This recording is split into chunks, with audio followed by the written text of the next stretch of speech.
Assalamualaikum, selamat datang kembali di channel Husna. Halo semua, gimana puasa kalian hari ini?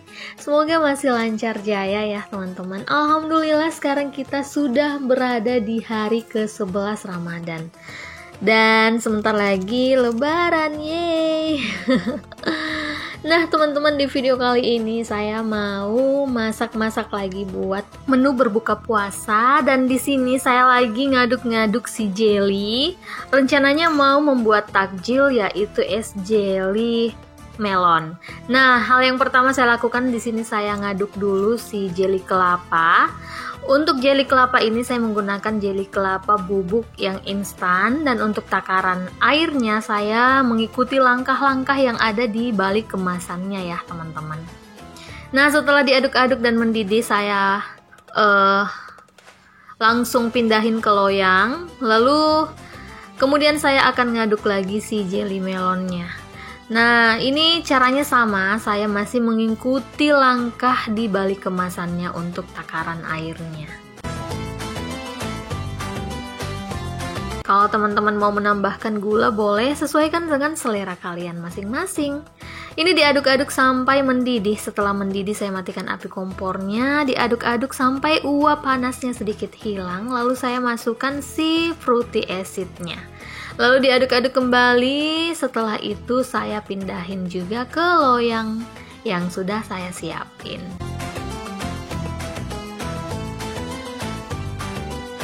Nah, biarin aja dulu seperti itu sambil nunggu beku. Lanjut saya mau nyiapin buat menu utama.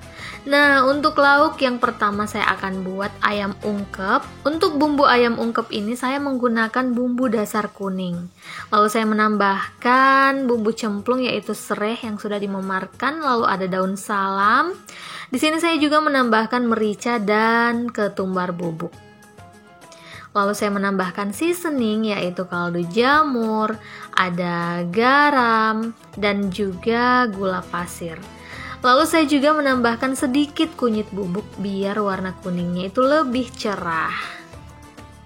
Nah, jangan lupa ditambahin air secukupnya aja ya. Nah, ini diaduk-aduk sampai semua tercampur rata sambil dimasak sampai semuanya itu atau ayamnya itu mateng. Oke, lanjut lagi. Di sini saya mau membuat sayur. Nah, untuk bahan-bahan sayuran kali ini saya mau siapin dulu. Di sini ada jantung pisang. Rencananya saya mau membuat gulai jantung pisang. Lalu ada bahan pelengkap yaitu sereh. Ini bumbu cemplung ya teman-teman, ada daun salam. Dan untuk bumbu tumisannya saya masih menggunakan bumbu dasar kuning. Jadi nyetok bumbu dasar itu sangat penting dan efisien banget dalam memasak. Nah, langkah pertama saya mau potong-potong dulu si jantung pisang. Sebelumnya saya siapin dulu air, lalu saya tambahin sedikit garam. Fungsinya agar jantung pisangnya itu nggak hitam warnanya. Lalu getah-getahnya itu juga bisa keluar karena setelah dipotong-potong saya akan remas-remas si jantung pisang ini agar getahnya itu benar-benar keluar. Jadi nanti jantung pisangnya pada saat dimasak nggak ada rasa sepat-sepat gitu. Nah, ini saya potong-potong aja, potong-potongnya juga sesuaikan aja dengan selera masing-masing. By the way, ngomong-ngomong tentang jantung pisang, di daerah kalian apa sih nama sayuran ini, si jantung pisang ini? Kalau di tempatku dalam bahasa Makassar disebutnya doke.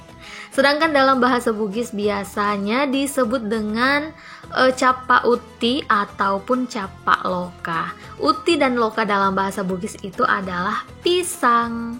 Nah, di sini saya rebus air. Setelah mendidih, saya menambahkan sedikit air rebusan ikan masak asam. Fungsinya apa? Agar jantung pisang itu, kuah dari jantung pisang itu berwarna putih. Nah, seperti ini maksud saya teman-teman.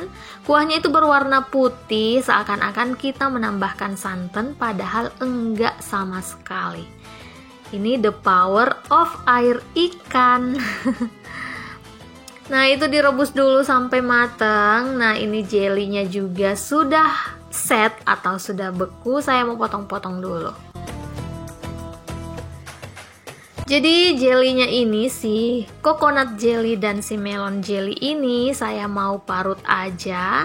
Jadi semacam jelly serut gitu.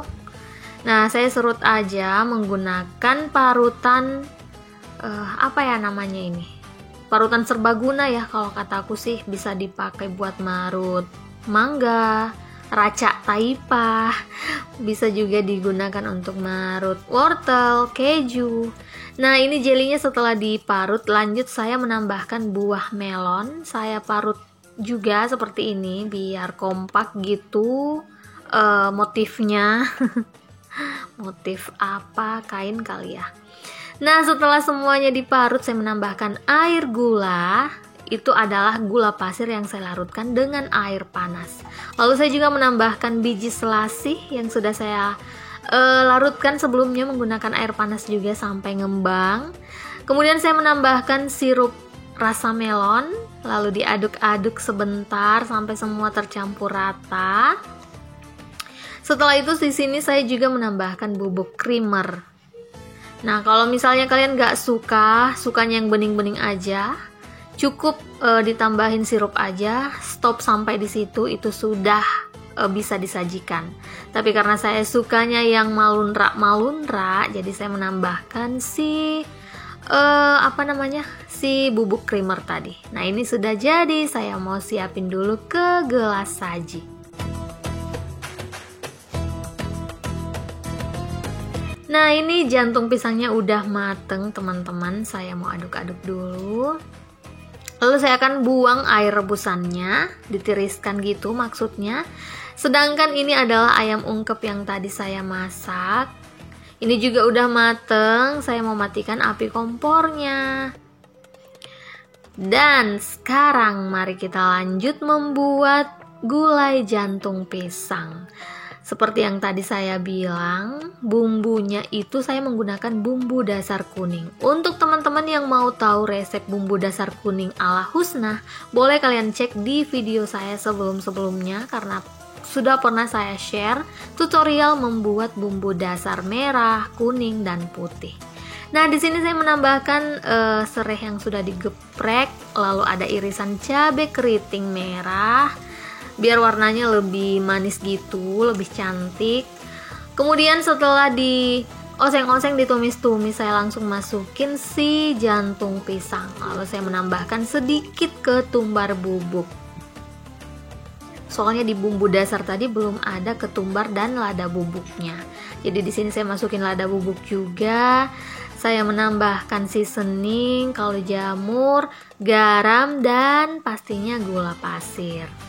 Ini diaduk-aduk sampai rata aja, soalnya si jantung pisangnya kan udah mateng sebelumnya ya, udah direbus.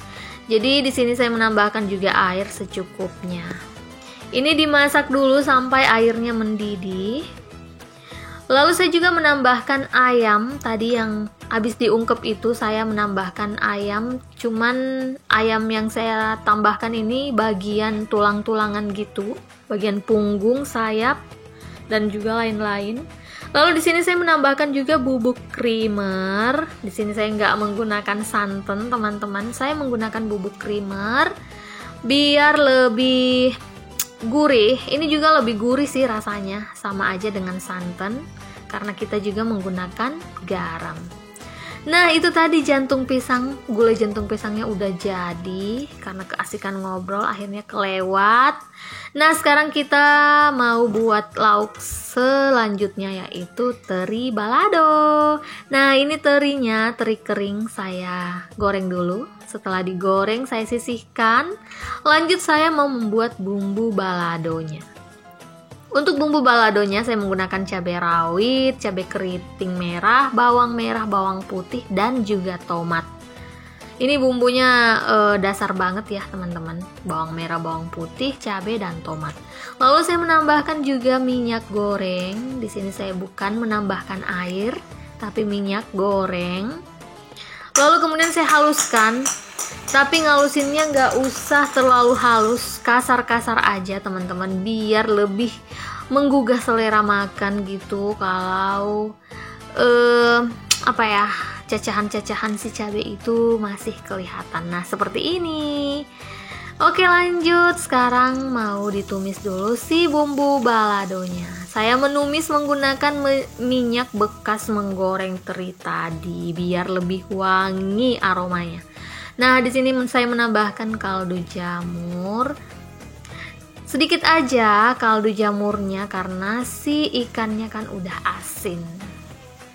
Oke, setelah mateng bumbunya saya langsung masukin ikan teri yang sudah digoreng. Kita aduk-aduk aja dulu dan tada! Ini dia menu buka puasa saya untuk hari ke-11 Ramadan. Ada takjil es jeli melon, ada gulai jantung pisang atau capa uti, dan juga ada teri balado. Teri itu kalau di Makassar namanya mairo ya teman-teman. Nah teman-teman, baiklah sekian dulu video saya untuk kali ini. Semoga video kali ini bermanfaat dan kalian suka. Kalau kalian suka jangan lupa di like, jangan lupa di subscribe juga, and share ke seluruh sosial media yang kalian punya. And see you on my next video. Bye!